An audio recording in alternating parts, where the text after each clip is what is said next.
I'm Tom Freyberg on behalf of Water Alliance here in Leeuwarden, and I'm just about to go and interview Constantijn van Oranje, the special envoy for StartupDelta, about challenges such as facing bottlenecks as a startup and how he's helping to channel finance towards the development of new technologies.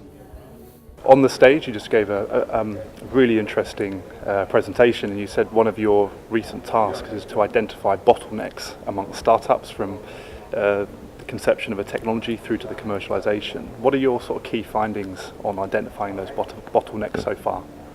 Well, it's very specific for the kind of startup. So academic startups, the bottlenecks are really in the relationship with the university and the kind of equity arrangements and the IP arrangement and all that. In general, we see that capital is still a bottleneck in certain stages of investment in the Netherlands. It's a very fragmented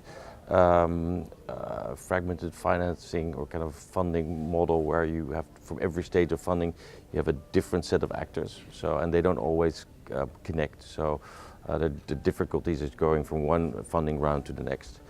So that's a bottleneck. And then and I think this is a global one, for the scale-ups, it's talent. You know, how do you find now, especially around data analytics, AI, but actually in most disciplines, it's how to find the best people. What I really liked at Wetsus is that they created an open platform.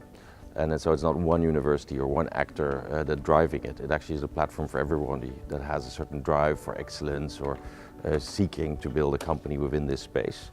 And that's actually a model that could work also in different other domains, like in food and agri and energy transition. So there are many domains. In medical and medtech and biotech is very dispersed across the Netherlands.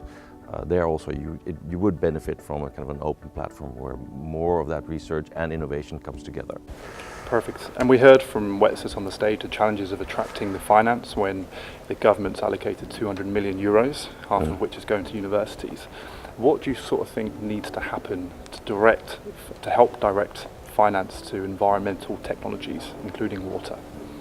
Well, the government has set up InvestNL, which should be a vehicle for pre-commercial funding of these kind of projects that have also a public objective at heart. So the energy transition, or water processing, food, generating the food for next generations. So that vehicle should do a bit of that because it's 2.5 billion, and it should leverage another 6 billion in private money. But I also think you have to look beyond the government, and I think an institute like this with so much excellence should also be able to generate funds and sponsorships and working with companies.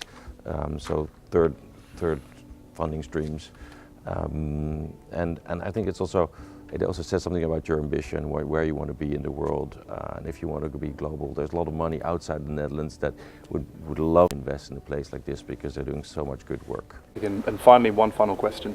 You referenced the amount of startups and talent in places like Israel, Tel Aviv is very strong with ICT, to Singapore and PUB and what they've done.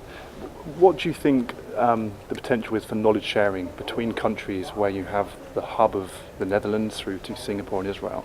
Should there be more encouragement for interaction despite the geographies? Well, I think hubs, well-connected hubs, have a benefit of insular hubs. So if you look at Israel doesn't have a market, so they have to go international. They have to work with others to get the access to the knowledge, but also access to capital. And now, of course, they've grown their knowledge base, they've grown their capital base, but still they need markets. So collaboration is really good. You can't serve the South Asian market without being there. So I mean, Singapore has proven to be a really interesting hub for that. So I think those collaborations have to have an economic underpinning. And if we've got some really good knowledge here, then you'll attract that attention and you'll attract those collaborations. If we have a lot of capital here and a good basis, startups might come here and when they want to deliver their goods and services to the European market, they might establish themselves here in the Netherlands. So really it's about what we have on offer, how open we are, and we're sharing that, and how much we're reaching out to those other places for collaborations. Fantastic. Well, thank you for your time. It's a pleasure. Thank you.